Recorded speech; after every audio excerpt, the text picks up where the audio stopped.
మిగతా ఎన్నికలకు కూడా ఊపినిచ్చి గెలుచుకోగలిగేటువంటి అవకాశాన్ని కూడా మేము కల్పించడం జరిగింది.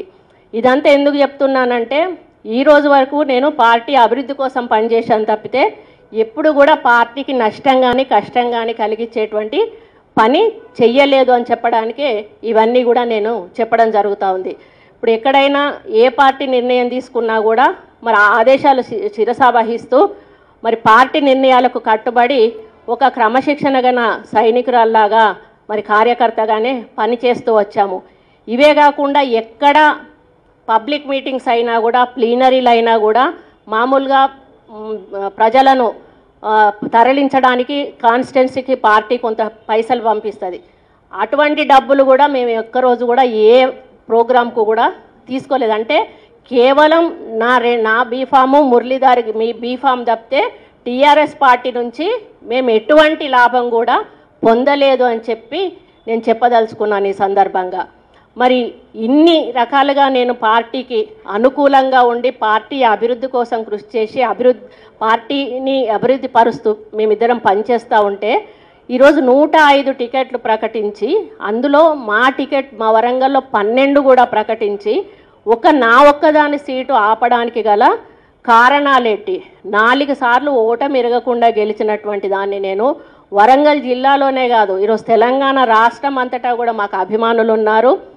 మరి ఈరోజు మేము ఏ జెండా పట్టుకుంటే ఆ జెండా ఎందుకు పట్టుకున్నారో అని అడగకుండా మా వెనకాల తిరిగేటువంటి క్యాడరు రాష్ట్రం అంతటా మాకున్నది. మరి అట్లాంటి నా టికెట్ ఆపడాన్ని నేను ఎట్లా భావిస్తూ ఉన్నానంటే నన్ను ఒక్కదాన్ని అవమానపరిచినట్టు కాదు, బీసీలను ముఖ్యంగా తెలంగాణ మహిళలందరినీ కూడా అవమానపరిచినట్టుగా భావిస్తూ ఉన్నాను.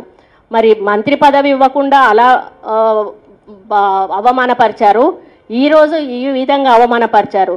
నేను ఒక్కటే అడుగుతా ఉన్నాను ఏంటంటే మహిళలు లేకుండా ఈరోజు తెలంగాణ వచ్చిందా? మరి సగభాగమైనటువంటి మహిళలు బతుకమ్మలు బోనాలు వంట వార్పు అని పిల్లా పాపలను వదిలేసి రోడ్ల మీదకి చిన్నపిల్లలను ఎట్లాంటి వాళ్ళని వేసుకొని వచ్చి ఈరోజు వాళ్ళు పోరాటం చేస్తేనే ఈరోజు తెలంగాణ పోరాటం ఉధృతమైంది. ఆ విధంగా పాలు పంచుకున్నటువంటి మహిళలకు ఈరోజు అన్యాయం చేయడం ఎంతవరకు సబబు? ఈరోజు 4 టికెట్లు అంటే 6 ఉంటే మేము 6లో 4 డిక్లేర్ చేశారు, 2 ఆపేశారు. ఒక బీసీ మహిళగా నాది, ఎస్సీ మహిళగా బొడిగ శోభది. మరి బొడిగ శోభది అయితే మొన్న తెలంగాణ భవన్లో మీటింగ్ అయిన రోజు సీఎం గారు స్వయంగా ఆమె నెత్తి మీద చేయబెట్టి శోభ నీ రిపోర్ట్ చాలా బాగుందిరా నువ్వు గెలుస్తావు అని చెప్పి ఆ రోజు మాట్లాడారు. మరి మాట్లాడిన ఆమెది కూడా ఆపాల్సిన అవసరం ఏమొచ్చింది? మరి ఎందుకు అనంటే నేను ఆమె తరఫున వకాల్తా పుచ్చుకోవట్లేదు, ఒక మహిళగా ఈరోజు ఎందుకు మీరు ఆపుతున్నారు అనేది ఒక బీసీకి ఎస్సీకి. అదేవిధంగా బాబు మోహన్ ఒక ఎస్సీ, ఈరోజు నల్లెల్ల ఓదలు ఒక ఎస్సీ. ఈరోజు కేవలం ఎస్సీలది బీసీలకు మహిళలకే ఈ విధంగా ఎందుకు అన్యాయం చేయాల్సిన అవసరం ఏర్పడింది? ఎందుకు అనంటే ఇది మీ ఒక్కరి సమస్య కాదు, ఇది రాష్ట్ర ప్రజల సమస్య, మా నియోజకవర్గ ప్రజల సమస్య, మా సమస్య.